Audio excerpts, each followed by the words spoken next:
Друзі, вітаю вас на YouTube-каналі ICM Plastic Model Kits. В цьому відео я розповім вам про новинки грудня.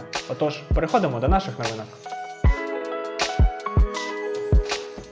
Перша новинка MH-60L Black Hawk – гелікоптер Сил спеціальних операцій США у масштабі 1 до 48. Наприкінці 1968 року армія США видала кільком фірмам контракти для програмного створення багатоцільового тактичного транспортного гелікоптеру. Ця програма мала назву Utility Tactical Transport Air System, і в її рамках були визначені наступні вимоги. Екіпаж з 3 осіб, перевезення 11-15 солдатів у кабіні, силова установка з 2 двигунів, можливість транспортування самого гелікоптеру всередині транспортних літаків.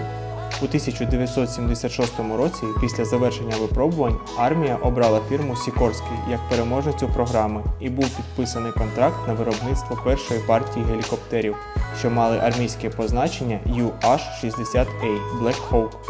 Фірмове позначення серії Сікорський С-70. Вони стали базовими для цілого сімейства гелікоптерів різного призначення – транспортних, для спеціальних операцій, радіоелектронної боротьби, морських багатоцільових, протичовнових, медичних та інших.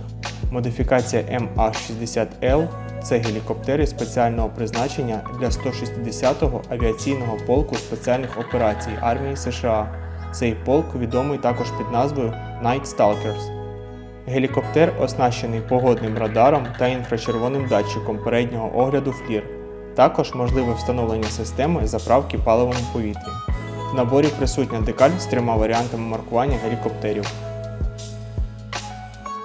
Наступна новинка – бронемашини Вермахту у масштабі 1 до 35. Після приходу до влади Гітлера Німеччина розпочала підготовку до війни, яка згідно з німецькими планами мала пройти блискавично. Така концепція передбачала високу мобільність підрозділів, що у свою чергу вимагало великої кількості різної техніки, як звичайних вантажних автомобілів, так і броньованих транспортних засобів. Серійне виробництво бронеавтомобілів у Німеччині було відновлено у 1934 році, а вже у 1936 році вони штатно входили до складу розвідувальних підрозділів, до складу яких могли входити бронеавтомобілі СД-КФЗ-247 АУС-Б.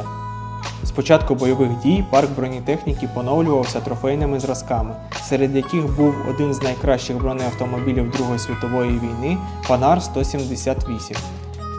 У Вермахті він отримав позначення Panzerspreewagen P204F. Також у німецькій армії масово застосовувалися напівгусеничні бронетранспортери.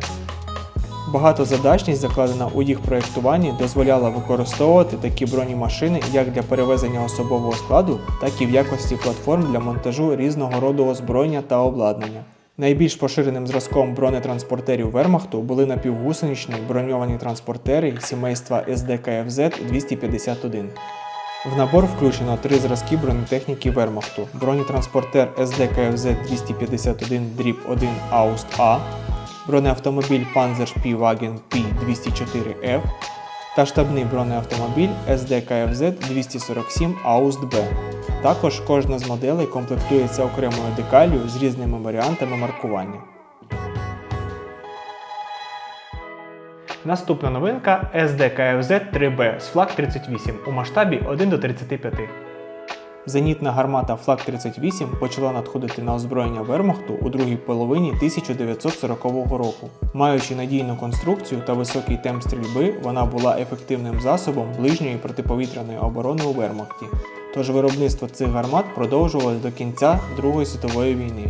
Крім боротьби з літаками, така гармата могла використовуватись і для враження легкоброньованих цілей. Для підвищення мобільності зенітні гармати часто встановлювали в кузови різних транспортних засобів, як колісних, так і напівгусеничних.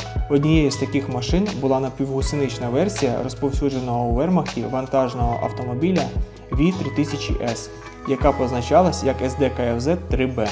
У кузовах встановлювали зенітні гармати, вони могли стояти як на спеціальних платформах, так і без них. Для ведення вогню борти автомобілів або відкривались, або знімались зовсім. Оснащені таким чином транспортні засоби перетворювались у самохідні зенітні установки, які німецька армія використовувала для вирішення завдань протиповітряної оборони на всіх ділянках та фронтах Другої світової війни. В наборі присутні дальномір, ящики для зенітних снарядів та декаль з маркуванням для СД-КФЗ-3Б та гармати Флак-38. Остання новинка ЗІЛ-131 з водієм Збройні Сили України у масштабі 1:35. У Збройних силах України експлуатуються вантажні автомобілі різних типів. Їх застосовують для перевезення особового складу, боєприпасів, військових вантажів, буксирування артилерійських гармат.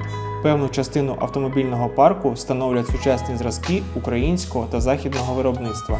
В той же час Збройні Сили України використовують значну кількість різних вантажівок, що залишились після розпаду СРСР. Одним з таких зразків є повнопривідний автомобіль ЗІЛ-131. Його виробництво розпочалось наприкінці 1960-х років. У 1986 році з'явився модернізований варіант ЗІЛ-131Н. Вантажівку відрізняли висока надійність і гарна прохідність по бездоріжжю. Станом на 2024 рік цей автомобіль залишається на озброєння української армії у якості багатоцільової вантажівки загального призначення. Водіїв для керування вантажними автомобілями при необхідності готують на спеціальних курсах та в учбових центрах. Навчання передбачають теоретичну частину та практичну частину на автодромах. Особливістю керування військовими автомобілями є те, що водії перебувають у кабінах в повному екіпіруванні та зі зброєю. Від правильних навичок військового водія залежить його життя та життя його товаришів. Ситуація на полі бою передбачає багато сценаріїв розвитку подій, тому військові водії мають вміти швидко реагувати на зміну ситуації. В наборі присутня фігура солдата-водія та декаль з піксельним варіантом камуфляжу для техніки Збройних Сил України.